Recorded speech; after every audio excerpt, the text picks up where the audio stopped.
आजकल की modern generation जब शादी करने जाती है तो पंडित जी सबसे पहले पूछते हैं आपका गोत्र क्या है। कई लोगों को लगता है कि ये जातिवाद या पुराने जमाने का अंधविश्वास है।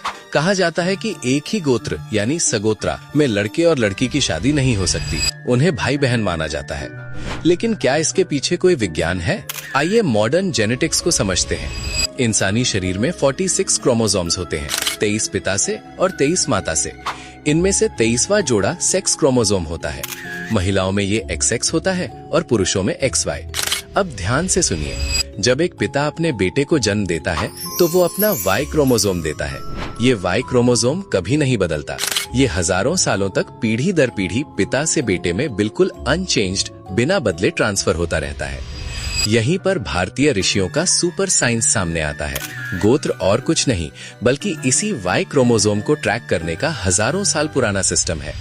हिंदू धर्म में 8 मुख्य गोत्र हैं जो सप्त ऋषियों यानी कश्यप, भारद्वाज, विश्वामित्र आदि के नाम पर है।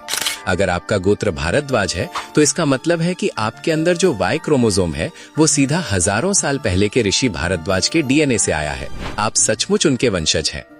अब सवाल है, एक ही गोत्र में शादी क्यों नहीं करनी चाहिए?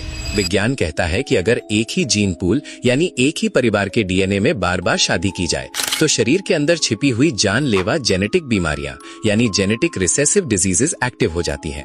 इसे विज्ञान की भाषा में इनब्रीडिंग डिप्रेशन कहते हैं। इसके कारण बच्चे अपाहिज, मंदबुद्धि या कलर ब्लाइंड पैदा हो सकते हैं। यूरोप के राजघरानों में आपस में शादी करने के कारण उनकी पूरी नस्ल बीमारियों से बर्बाद हो गई थी।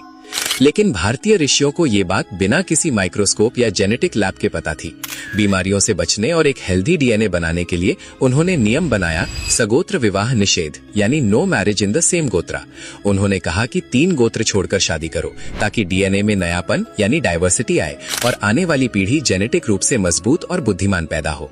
जिसे आज की जनरेशन पुरानी सोच कहती है, वो असल में दुनिया का सबसे पुराना और परफेक्ट जेनेटिक डेटाबेस है। ग्रेगर मेंडल यानी फादर ऑफ जेनेटिक्स ने DNA की खोज 19वीं सदी में की, लेकिन भारतीय ऋषि हजारों साल पहले हमारे DNA को सुरक्षित कर चुके थे। सनातन धर्म के इस अचूक विज्ञान को अपने परिवार के साथ शेयर करें तथा कमेंट्स में अपनी राय बताएं और फॉलो करें अनसीन भारतवर्ष।